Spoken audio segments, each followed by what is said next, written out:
Omicron या कोरोनाच्या नव्या व्हेरियंटचा वाढता धोका लक्षात घेता जिल्हा परिषद प्रशासनाने कोरोना लसीकरणाचे 100% उद्दिष्ट पूर्ण करण्यासाठी 1 नोव्हेंबर ते 30 नोव्हेंबर दरम्यान विशेष मोहीम राबविली होती। यामध्ये जिल्ह्यातील मार्डी, बेनोडा आणि कुर्हा या प्राथमिक आरोग्य केंद्रांनी 100% लसीकरण पूर्ण करीत जिल्हा परिषदेचे रोख पारितोषिक पटकाविले आहे। जिल्हा परिषदेने जिल्ह्यात 1 नोव्हेंबर ते 30 नोव्हेंबर दरम्यान कोरोना लसीकरणासाठी विशेष मोहीम राबविली होती। या दरम्यान लसीकरणाचे 100% उद्दिष्ट पूर्ण व्हावे याकरिता जिल्हा परिषदेने प्रोत्साहनपर बक्षिसे जाहीर केली होती। जी पीएससी कोरोना लसींचे प्रथम डोस देण्याचे 100% उद्दिष्ट पूर्ण करेल त्यांना प्रोत्साहनपर पारितोषिक दिले जाणार आहे।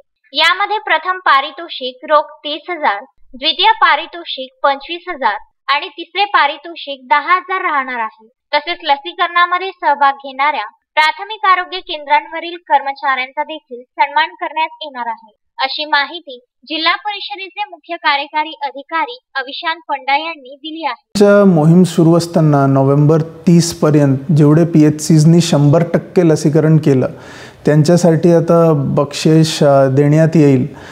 याच्यामध्ये जे 3 पीएचसीज आहेत मार्डी, बेनोडा आणि कुर्हा, तो ही पीएचसीजने अत्यंत उत्कृष्ट काम केल्यामुळे त्यांना आम्ही कौतुक करतोय।